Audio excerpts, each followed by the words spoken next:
Thank you. I'd now like to begin questioning, and I'll recognize myself for questions for 5 minutes. I want to thank you again for being here with us today, and just want to give a very heartfelt thank you to the members of the Coast Guard, and especially to the Stone. It's incredible work, and our country thanks you for that. But the Coast Guard recognizes illegal, unreported, and unregulated fishing as the leading global maritime security threat. And it's no coincidence that the largest perpetrator of this illicit activity is China, whose many violations include fishing in other nations' exclusive economic zones and incorrectly reporting fishing activity.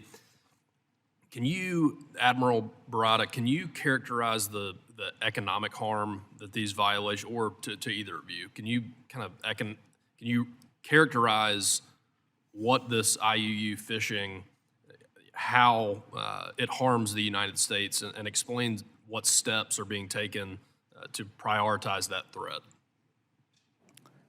Chairman, good morning. Good morning again. So IUU is a threat to both the global economy and the U.S. economy.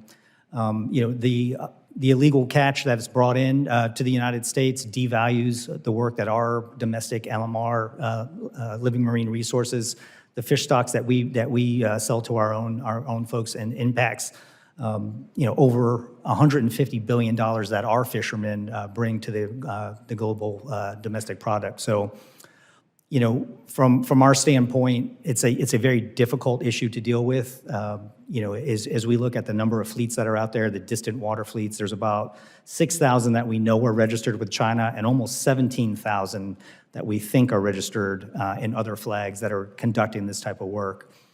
The difficulty is that, as we get into some of these island nations where those EEZs exist that are not the U.S. EEZ, many of these island nations do not have the ability, they don't have the expertise, they don't have the capabilities, the small boats. And so the work that we do through multilateral agreements to carry shipwrights aboard our vessels, to sell them equipment to do it themselves, to enforce on their behalf, as we're out there under these treaties, gives them the opportunity to help enforce in their own exclusive economic zones.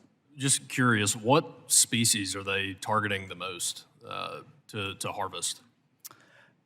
It's actually a full range of species. About 10% of the stocks that we bring in, the seafood that we bring into the U.S., we estimate to be from as part of this trade ourselves. Wow. But it's obfuscated, as they land it in different countries. They do transshipments on motherships, and so it's very hard to track where the fish are actually coming from. Gotcha.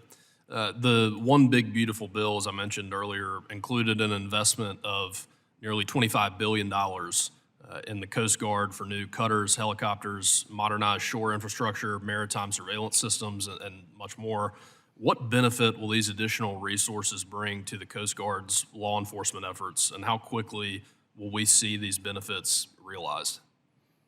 Chairman, it is a generational, maybe a historic change for the Coast Guard to get this type of windfall in the Big Beautiful Bill. It's assets, the things that Ms. McLeod talked about. It allows us to recapitalize across our cutter fleet. It allows us to add to our ice-breaking fleet, which also where the fish stocks are going as well. Technology, autonomous systems, it allows us to build out Cape May and maybe a new training center to bring more Coast Guard people, which for us is the lifeblood of everything that we do. So thank you very much for the support of this subcommittee. We can't thank you enough. It is much needed, and we will put that money to good use. I will tell you, the Coast Guard is 100% focused on obligating those funds in a timely manner and putting those assets in place. Ms. McLeod, to you, the offshore patrol cutter is one of the service's highest acquisition priorities. When delivered, this new class of ships will play an important role for the Coast Guard's law enforcement efforts. Can you discuss very quickly the importance of this program and your assessment of its progress? Yeah, the Coast Guard has identified this as one of its most important programs. The progress has been slow, challenging, and underwhelming at times. They continue to struggle with this acquisition, and I think taking the lessons learned from this acquisition could be applied to future funds, including those authorized in the Big Beautiful Bill that you mentioned. Well, thank you. My time has expired. I'd now like to recognize Ranking Member Larson for